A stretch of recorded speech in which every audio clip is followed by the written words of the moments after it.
good? What's good? You know me, Team Rival, here, hitting you with a review. But first, a few little update bullshit. I'm actually re-recording this video, and I'll tell you why when we get the actual review. I'm just a dumbass. I actually started playing Skyward Sword. I'll bring it out. Skyward Sword, yay! So far so good. I'm liking what I'm playing. I'm like 6 hours in. We'll see. And another thing, what do you guys think about handheld reviews of like games and stuff? Because I did beat Golden Sun Dark Dawn today. And the issue isn't so much me actually physically reviewing them, because I can talk about any sort of bullshit like that. Like Resident Evil Revelations, I recently picked that up, so I'd like to, talk about that, maybe do an overall 3DS thoughts video, my individual opinion on everything. But, in terms of actual gameplay, I'm not gonna do the where I put the camera right here and I hunch over it, because there's just going to be a giant shadow of my tall ass motherfucker, stature. You're not going to be able to see anything. Well, you probably will because they're lit screens, but it doesn't look professional, so I would like to avoid something like that. We'll see. Top 10 videos are coming your way. I did start work on those, so you should see the first one. We're starting off slow, but I think it's still a damn good topic that isn't discussed enough. But for the review part, and I'm such a dumbass, and I'll tell you why, like I said in a second, we're reviewing Black Lagoon. Black Lagoon Season 1, Black Lagoon Season 2, and also, which I cannot find on DVD or anywhere without paying like a ridiculous price, the 5-part OVA, Roberta's Blood Trail. Now, I'm an idiot, because when I recorded this video, I had all my DVDs stacked up, and I like to keep everything in alphabetical order. It just makes it easier to find things. What comes after Black Lagoon? Black Lion. So I picked these up, and I saw my copy of Black Lion, and I was like, I remembered I did a review of that, back in 1945. And the first thing I do when I start the motherfucking review, oh, this is Black Lion Season 1, Black Lion Season 2, and we're going to review Black Lion Season 3. And then, I finished the whole video. It was, 13 minutes, something like that. And then, I go watch it on my computer, and I was like, shit, I made that mistake. I knew I was going to make that mistake, and I did. I'm just a dumbass. But whatever, I digress. So, general plot overview of Black Lagoon. You play as, you don't play as, the main guy is this guy, Rogoro Okajima. And what he does, he's a Japanese businessman. He's a young guy, about, 25, 26, right out of college. He works for this corporation. He's a yes man pretty much. Yes sir, I'll do what you say, anything. I'll suck your dick, I'll lick your asshole. Pretty much, you name it, he'll do it. He's the errand boy, that sort of stuff. Always getting underappreciated, always getting walked up on top of. And so he is given this task one day that he has to go deliver some sort of package, very valuable package. It's always a very valuable package, You never know what the package is, but it's a very valuable package. And so he goes, and, lo and behold, what happens to him? The ship that he is traveling on is hijacked, because it's over in, the main story takes place in, Rowanapur, which is, in, the Indian Ocean sort of area that, where there's a lot of pirate-infested, waters. Their ship is hijacked by the Lagoon Company, which at this point in the series, which is, first couple of episodes, consists of Revy, real name Rebecca, but Revy, that's the only thing we pretty much hear. She is the John McClane. Just shoot. She's got these two guns, I forget what they're called. Something with a C, but whatever, it doesn't matter. She just shoot, and she shoots, and she doesn't miss. So she's your designated gunslinger. You have Dutch, or Dutchy, as they seem to refer to him quite often as that. He's the leader of the Lagoon Company. He's the person you put up in front when you have deals and that sort of stuff. He's the decision maker. He's the boss. Everything he says go. It's his ship, and that's that. Then you have Benny. Benny is the technical side of things. Plots the courses. Keeps track of sonar and all that stuff. The technical guy. If you need him to hack into something, he can hack into something. you name it. But he's not so much like Dutch and Revy in that they'll get their hands dirty, with the shooting and that sort of stuff. He just kind of keeps to himself a little bit. So what happens is, they want the package that Rock has, or Rokuro at this point in the series, as he's called. So they take him hostage, and then the Lagoon Company calls and sets up a deal with his employers. And his employers pretty much leave him for dust. And they make the transaction or whatever, and the guy's like, Rokuro, why don't you come with us? His employers, come back with us.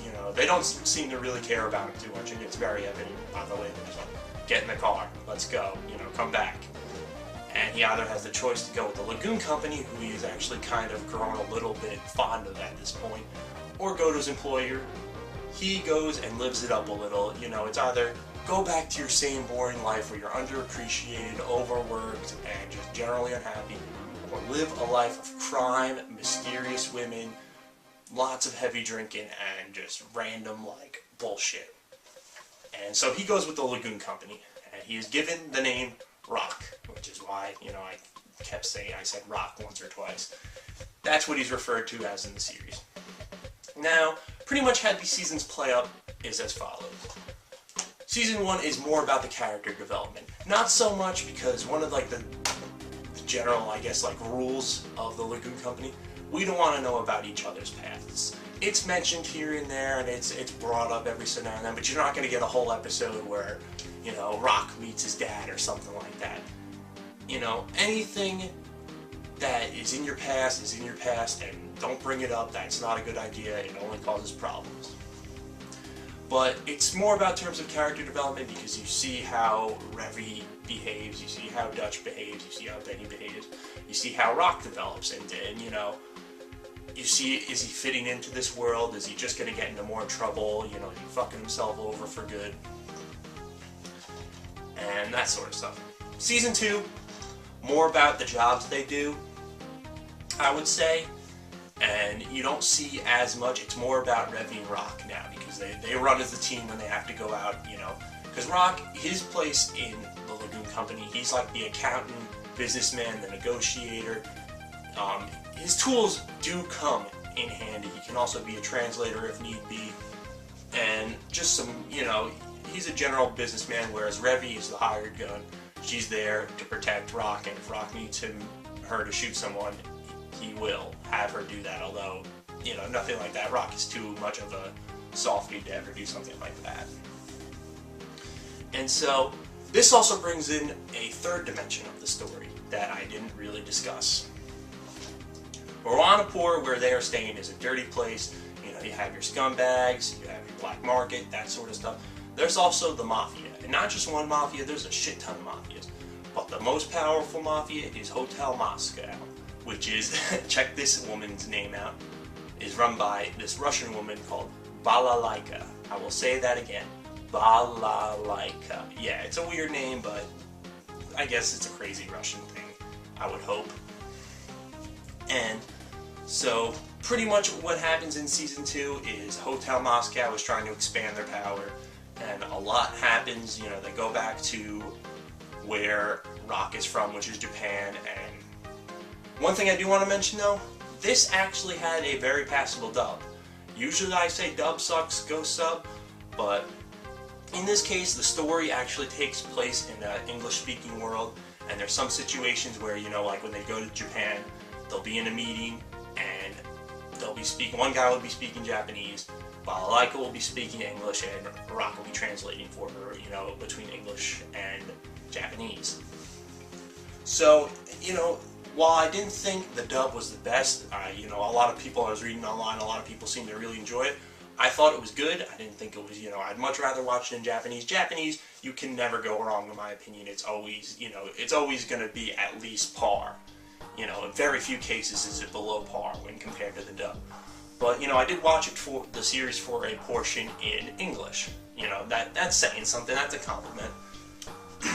This series, pretty much how it is, it's Quentin. If you like Quentin Tarantino movies, John Woo's, shoot 'em ups, just die hard, Commando, Predator, Eraser, what other Schwarzenegger movies? Kindergarten Cop? No, I'm just kidding about that one. But that's where this series excels. The story, it's there and it's solid. You know, you do care about the characters to an extent, but those action scenes are over the top, like where they're shooting like 75. They'll reload occasionally, but it's not like a consistent reload like every 15 shots. Like they'll take like 130 shots and then reload one clip into a handgun. It's that sort of ridiculous, you know, kind of shooting them up. Like I said, if you enjoy Quentin Tarantino movies and stuff like that, you will definitely see some influence in Black Lagoon. Now for the OVA, there was definitely some improvements, I think. The animation looks nicer. I mean, the music is always awesome, I would say. Some great fucking beginning themes and ending themes. The ending theme on these 2 seasons, it kind of creeped me out a little bit. And you'll see how, I mean, because the episode will still be going on, and then all of a sudden the ending theme will start playing, and then something will happen, and it was just, I don't know, it was weird. It was a good effect though. It made me want to watch each episode, but I was like a little bit preemptive too, if you know what I mean. But anyways, back to the OVA. Each episode is about 30 minutes long, and I can't really talk about it too much in terms of, you know, other than I thought it was probably the strongest point in the series. It deals with, like I said, it's called Roberta's Blood Trail, and it deals with this maid named Roberta, who is also like a crazy Venezuelan, you know, army, you know, machine, pretty much like a Predator or a Commando type character, where you just kill all, you know, and kill quick.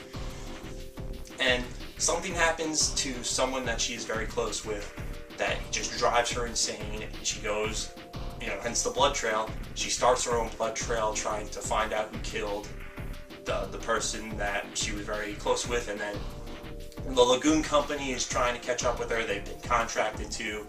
Like I said, I can't really explain too much without, you know, spoiling some part of the story. It's worth watching though. I definitely think you can find it online somewhere, streaming, that sort of stuff. But it's not available on American shores. I don't know if Funimation or some bullshit like that is gonna potentially bring it over. But overall, popcorn anime if there ever was one. The story is good. The action and, you know, the animation and that sort of stuff is even better, I think. And the one thing I kind of liked is that they leave each ending to, like, the series, to season 1 to season 2, and then Roberta's Blood Trail. They leave it very open.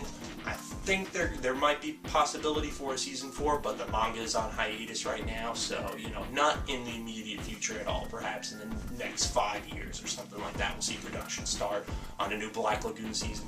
But it is, you know, a lot of these 26 episode series, if you try to extend them outside the boundaries of 26 episodes, not that this is exactly 26 episodes, I think it's 29 or 30, whatever, it doesn't matter.